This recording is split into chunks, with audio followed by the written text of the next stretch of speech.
You're listening to Childcare Sights and Sounds, presented by Dani Christine Inc., a podcast made for childcare providers by childcare providers.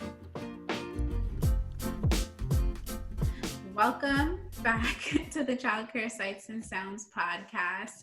I'm Dani. I'm Gigi. And thank you so much for listening. You just told me that you still have not listened to episode 1 or 2. I have not. I was telling you the other day, I think it's when you would tell me about like your YouTube videos and you're like, just listen to yourself. What's the big deal? I understand now. I understand. The minute you asked me, tell me about yourself, and was it like 5 minutes into the podcast? I pressed pause. And I haven't listened yet, but I'm gonna pull myself together and listen. Because I want to see how I sound and if I need to change anything. So I'm probably just gonna close my eyes and just listen to it. Well, like I told you a few minutes ago, we've been getting great feedback so far. So thank you guys, everybody that has been listening, for your positive reviews. Be sure to actually leave them as reviews on the podcast platforms that you're listening on. So if it's Apple Podcasts or Google Podcasts, wherever they leave a space for you to write a review, please do it.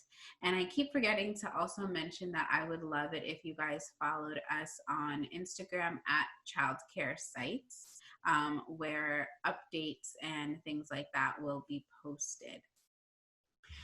So yesterday during the Secret Sound, I mentioned, we talked about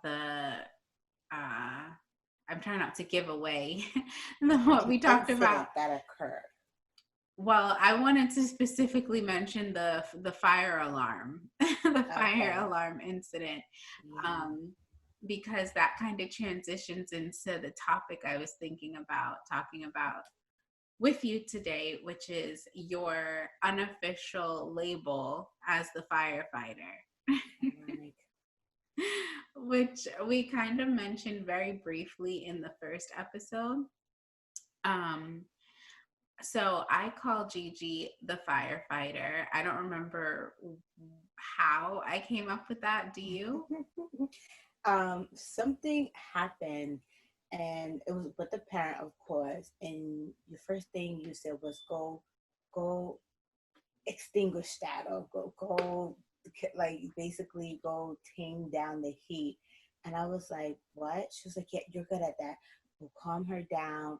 We'll talk to her and whatnot." I don't even remember for what parent, but I was like, in my head, I was like, "Okay." And I approach, and I guess I extinguish the issue. You've been calling me that ever since then. Yeah, that is something that I would say is one of your main job responsibilities.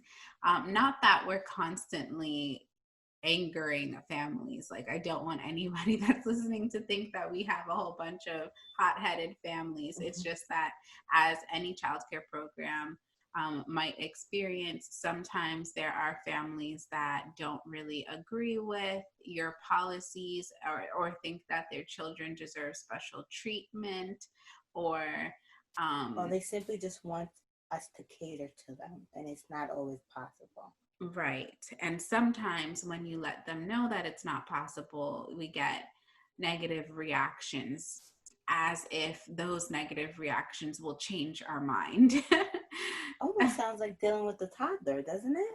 I think that a lot of interactions between us and families, or even us and the teachers, mimic like teacher-child relationships. You don't get your way, you're going to throw a tantrum. Yeah, the one time you got to know the end of the world is about to happen. Yeah. So we have to learn how to manage those relationships. And it's never my goal to, as soon as a parent causes a scene, or causes a scene is a lot, but it's never my goal to, as soon as a parent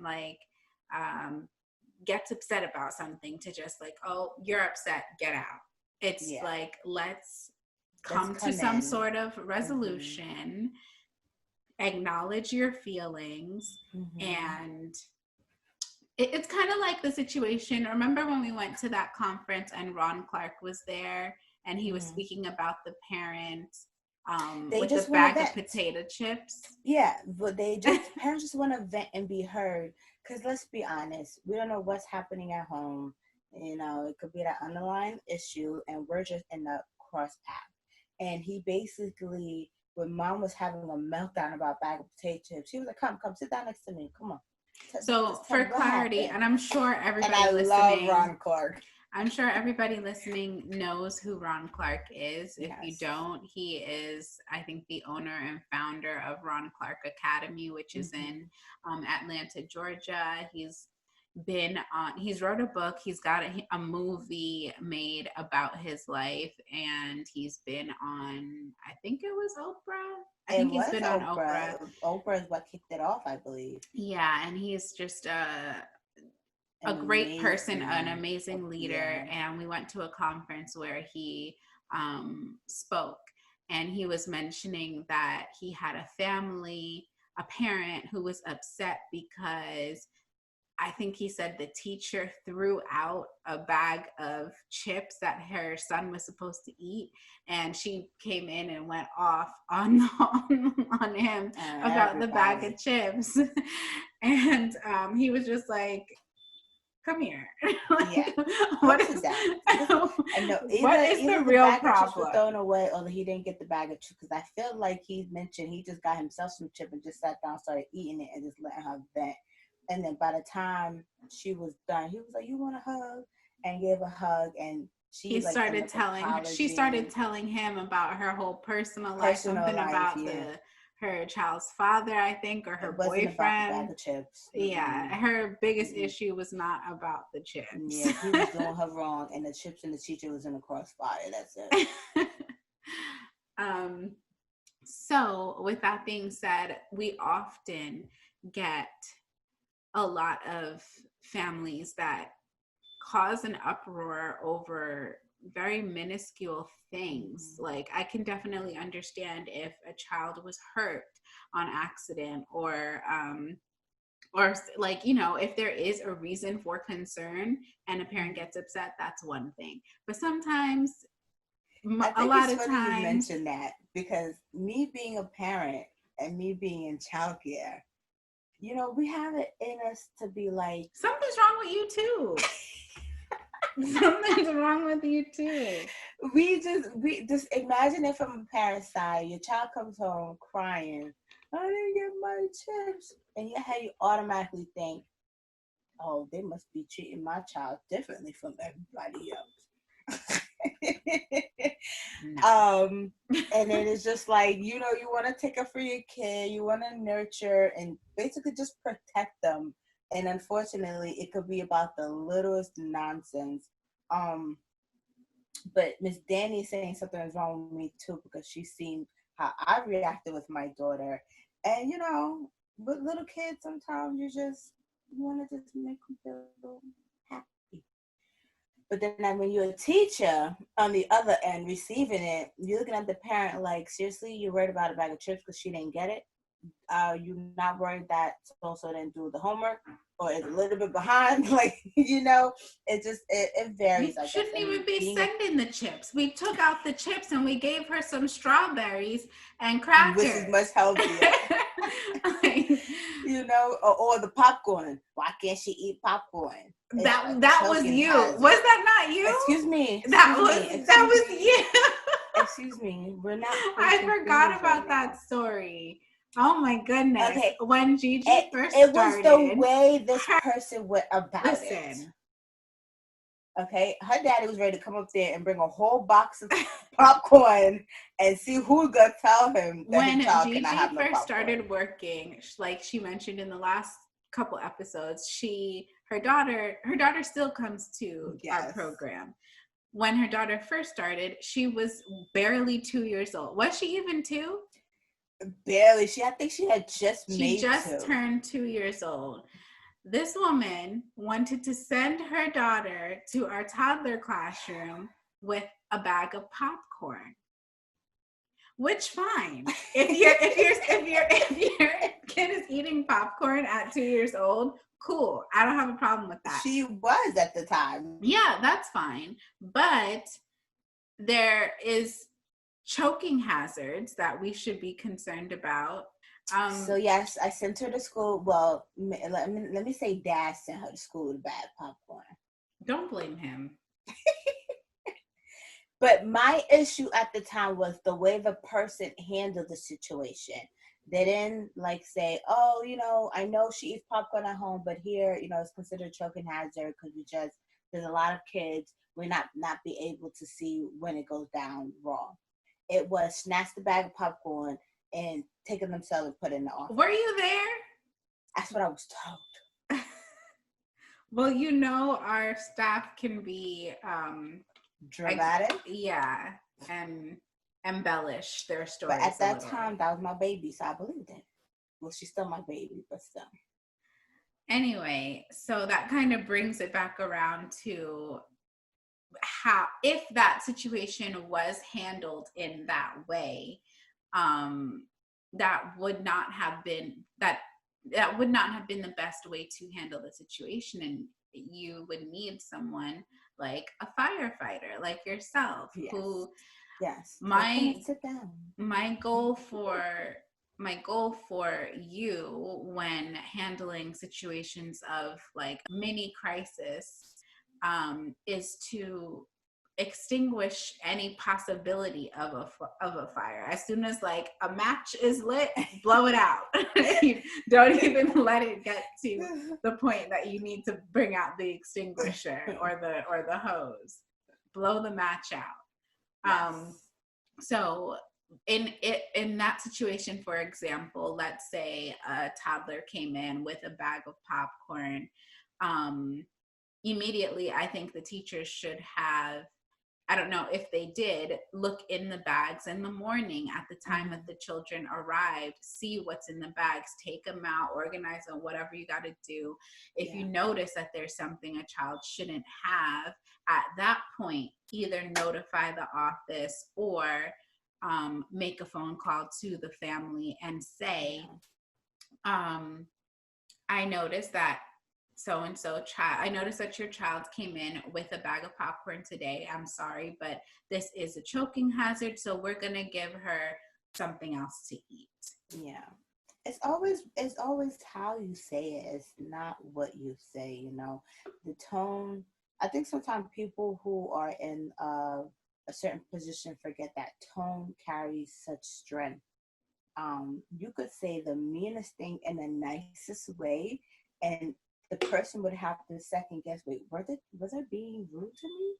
She sounded so nice, So it's really the tone and how you say it to get someone to understand. And even if they don't understand, but because you're being so nice and polite, like, okay, no worries.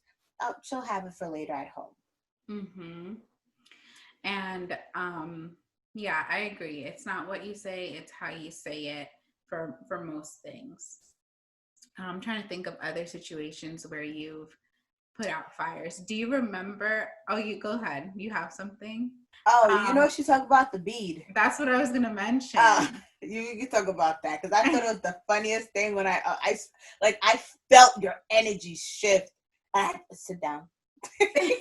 So we had a child in our. We had a child. Pre-K. Yeah. We had a child during nap time was it a hair bead? Was it a bead? It was the arts and craft beads. Okay. There must have been they might have done like an arts and crafts activity before and maybe missed a piece when they were sweeping before nap time. A child found a bead and put it in her nose. And it wasn't like it. It wasn't the only reason I was freaking out is because I knew the possibility. Like it wasn't she all the way the up worst in her before nose. Of the good. That's the problem, guys. She automatically thinks of all the negative things we're about to enter before she could possibly think of, okay, how do Because we not enter these yes, negative because things? thinking about the situation in the future, like I try to think about the consequences before I think about the actions, or vice versa. Like I want to know what are the possible outcomes of each choice that we could make right now. And then pick the best decision that keeps the child safe, keeps us covered, and all of that. So I am looking at this child. The No, bead before she is even came in not. the office. Well, yeah. Before Yeah. she came in the office, I was thinking, "Oh my gosh! Like The how teacher came far in up her and was like, nose no, is there was the a bead?" page. It was a page. Hey, so and so has a beat up her nose. Dani immediately, we were sitting next to each other. As soon as the teacher hung up the phone, Dani whole energy just shifted, and I saw her body like slowly going to stand up. I was like, sit down. I was like, let's take her out of the classroom. Let's not go into the classroom. Let's take her out of the classroom. And her eyes just got so, she has big, beautiful brown eyes, guys. Her eyes got so They can small. see my eyes. For those who are watching. If you're watching. Yes. They got so small. I was like, sit down. So they brought her, because it wouldn't have made no sense for like 5 administrators to go in there and just bombard her. Let's take her out of the classroom. The other kids in there don't have to see what potentially might happen. So I told her to just sit down. We brought her out, and I looked at her. Thank God it was one of those. Meanwhile, the child is not crying. No, she's completely she fine. breathe. I'm thinking that we need to call 911. She's about to choke. Like, how are we going to get it out? So me, I guess mommy mode, which I don't know, moms out there, it's just like a switch that goes up. Because at first I didn't know what I was gonna do. I didn't know how far up it was, if we needed tweezers, if we didn't need tweezers, do we have tweezers? So I saw her and I looked at her and I pressed the other side of her nose. I was like, blow. Came flying out. Yeah, it was not even like half a second that, and I honestly don't think I would have thought of that. And I do think that it has something to do with your like motherly instinct. Yeah, and it's crazy because my child never stuck anything up anywhere. So it's not like to say like, oh, I knew to just do that. I just looked at her and I guess intuition, and I was like, it's something that's right there. We saw it, so I'm like, maybe the force would just blow it out. I was afraid that like if we tried to do anything to get it out, it would go further back up. So definitely having her just simply blow her nose was the smartest thing to do, and it worked. Thankfully, she was an older child and understood the concept of blowing your nose, rather than accidentally sucking.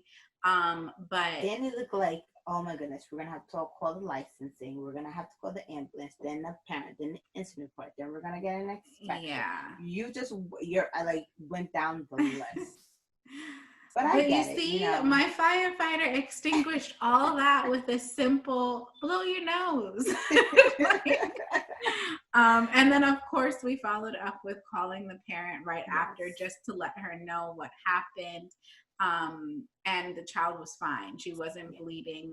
It was barely just sticking out of her nose. But like I said, I was worried about what would happen if we tried to maneuver it out. It could go further up. I don't know. But yeah. What else? Are there any other? There's so many times. I wonder who's listening saying, oh my goodness, oh yeah, that happened to me. Oh, if only I could tell them about this parent or what they did. Yeah. And if you do have a story like that, leave it in the comments below or send us an email. You can email it to me at dani@childcaresites.com. I'd love to hear like maybe what situations. Yeah, we can definitely read whatever email submissions, or maybe I should put a submission box on on the website, where the people someone out there is probably saying, oh, that was nothing. I know. And that's the crazy part. There's definitely, whenever we go to conferences or listen to like webinars and other people's, just listening to other daycare owners and providers' stories, you start to feel like, oh, I'll stick with my beat in the nose situations. Like, that's kind of wild. Coffee stand turn over, yeah. We'll take those.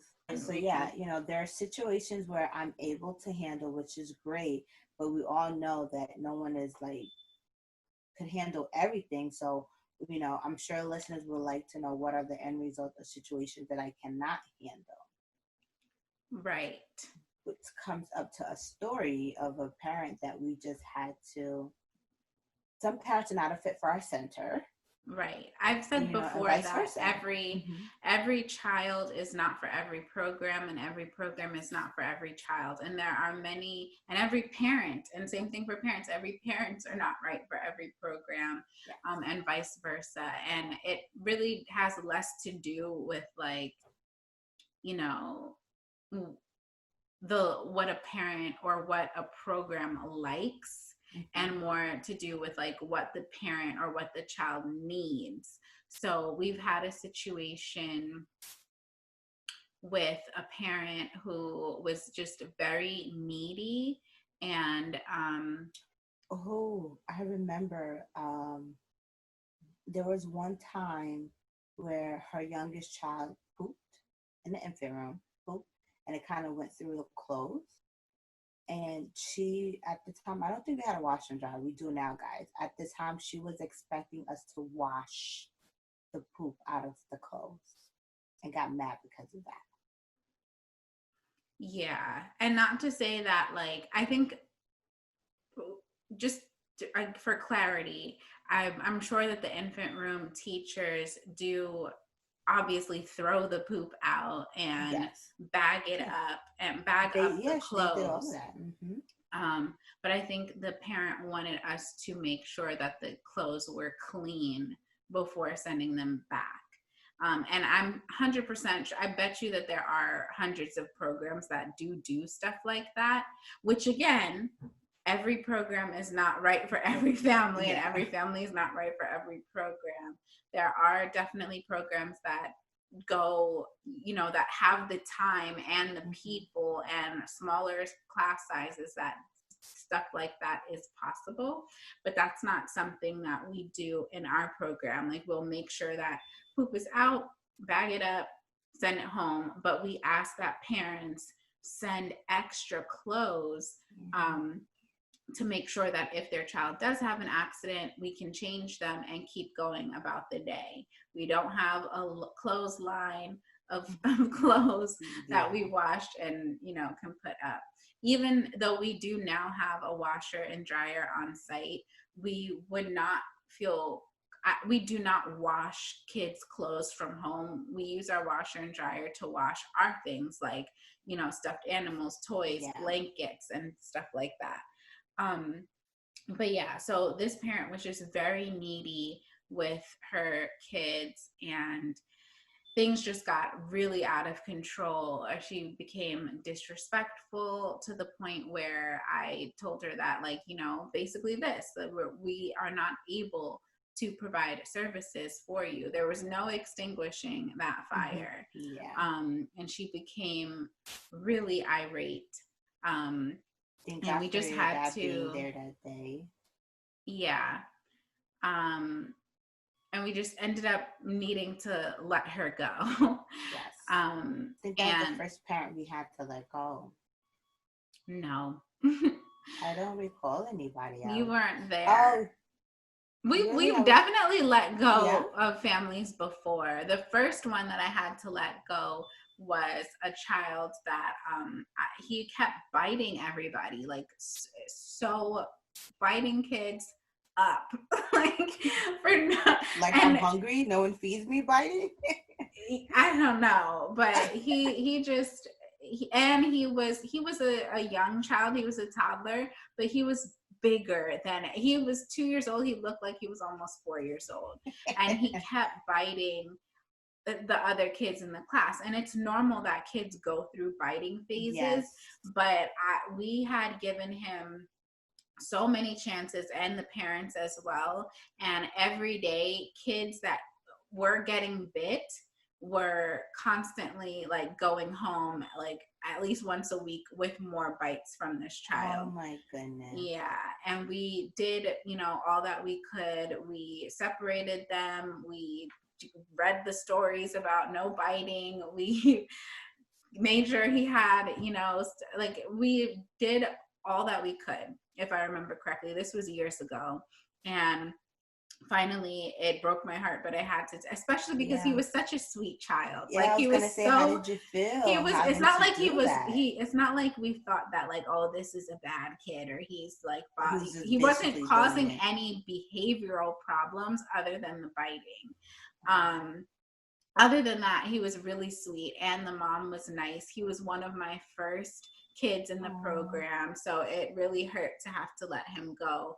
But You knew it was the whether right it thing to be do. right, whether it be um that whether it be that he needed additional help for his biting, or we were not equipped to handle helping him through his biting, Mm-hmm. regardless of where the, I guess, responsibility lies, so we were not able to provide the service Yeah. for him to keep other children safe and to make sure that he also was safe. He can't be Safe. biting into kids' skin and getting like, Yeah. breaking skin like that. And it's not Yeah. healthy.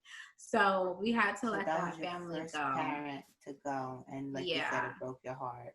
right. And then I feel like there's been maybe one or two other Well, with the situations. parent that we had to let go, that was the first parent that I witnessed that we had to let go. Thank And the goodness thing is we've that, never been like, on that road again.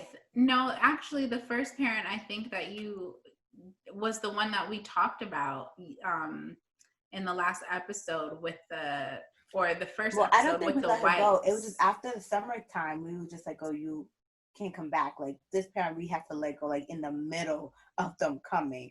We took advantage of, I guess, transition area where that child couldn't come back for the September. Right. So we let them finish out summer camp. And when they tried to come back, we was like, oh, nope, we don't have space.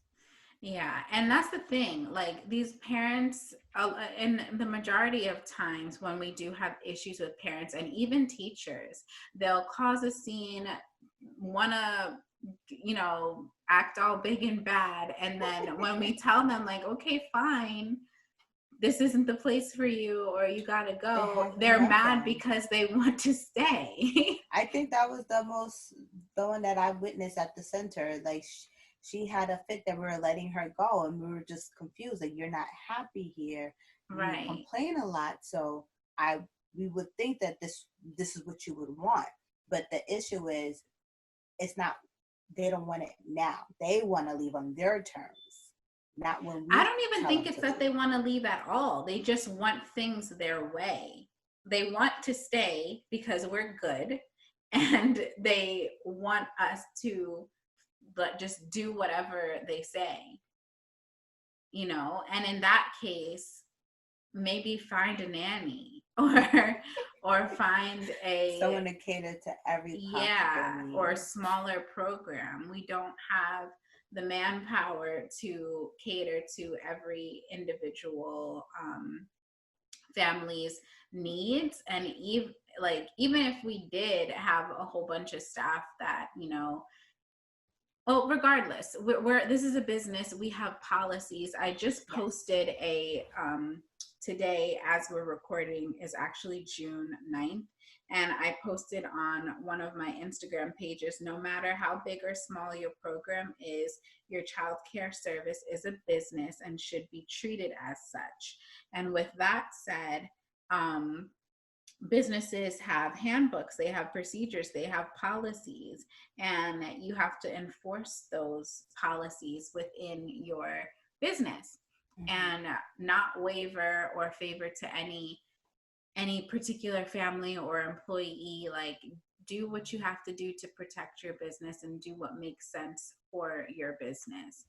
And I feel like we're gonna have to balance out because we've been talking about like negative things on the past couple episodes, but really the program is positive 99.9% of the time. We have positive, loving experiences. Our families love us. Like I said, we're the highest rated in the area. And it's something that I mentioned to Gigi a few months ago when she was complaining about our staff is that we can't focus on just the one? on the because what was the not words only that I used? Gigi, but the rest of my administrators will be like, everybody doesn't want to do this, or everybody is getting on my nerves, or like you lump everybody together when really it's probably like 15% of our staff rather than the, like 2 or 3 staff members causing a problem out of the 26 that we had at the time. Yeah, but I called and I was just like, they all gotta go. They all gotta go. They're never happy, all of them. And here comes Dani. Who's they? Exactly. That is my favorite thing. I'm like, who is they? Who's they? Because every time I'm talking, and in my head I'm like, that's all she heard. That's the only thing she heard. She didn't hear anything before or after. Yeah, because that is the most important part. That is like, okay, if they is causing this problem, who is they? Let's get to the bottom of it. Oh, so, and she's like, that's it. So they all gotta go for that one person. Well, you know what I was trying to say. It's just sometimes the negativity. What do you call it? Tell them the umbrella thing. What do you tell me? The umbrella. Keep everyone under the same umbrella. Is that what you tell me all the time? I don't know. I mean, sounds right. But yeah, you can't focus. Sometimes the negative situations that we go through kind of overshadow the positives, and you have to take in those tough times, you have to take a minute to think about like what you're grateful for, and the rest of either the families, the hundreds of families that we have served over the years, or the dozens and dozens of teachers who have been team players and were on our side, versus the 1 or 2 people that we deal with each year that don't fit in. And it's not that they're bad people. It's just, this is not the best fit. And we need to do our best to help them figure that out and move on. To balance this out a little bit, guys, we have amazing reviews from our families. They're happy. There's families who just keep coming back. There's families who are expecting and making sure that their new bundle of joys are attending our center. So, and then we have staff who leave and then try to come back. So apparently we're doing something great that people are constantly wanting to walk through our door. Right. So I just wanted to balance it out with everything that we just said. There's amazing good. In this episode, Secret Sound, I'll go into one of the experiences that I've had when I was a home daycare provider and running a program in my home, and how I handled things without having a firefighter, because I didn't have one when I was, running things by myself at my home daycare program. And it is definitely not in me to handle those tough situations. Well, I won't say that. I feel like I do have a good response to tough situations. It's just that it's more strategic and thought out, rather than like trying to be friendly with people and diffuse situations with people. I kind of think about like the facts of the matter rather than trying to get to their heart. Does that make sense? Yeah, you want to just focus on the topic Like as this being is our discussed. This parent is what, handbook. You yes, signed it. and then These that's are the just that. details in the policy, and that's Where it. me, on the other hand, I will have the parent handbook right there, but let me focus on your emotions and what's happening and why you're upset. And then I'm going to end it with the parent handbook, reminding you that you signed it. But first, I guess you could, in a sense, say I'm catering to their emotions at the moment. For Right. you don't got time for that. I surely don't. You don't have time for that. You'll look at someone and it'll make you. I'll see the awkwardness on your face Wow. because it makes you uncomfortable. You'll flat out say it. Yeah, this is uncomfortable. You just want to make sure they're aware of the policy. They signed it and shove them off to me to like woo woo woo, hush hush hush.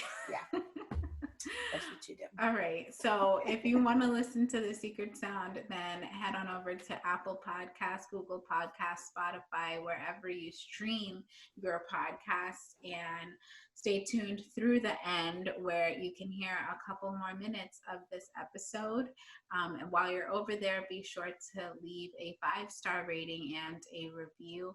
Follow us on Instagram at Childcare Sites, and you can head on over to childcaresites.com for more resources for childcare professionals like yourself.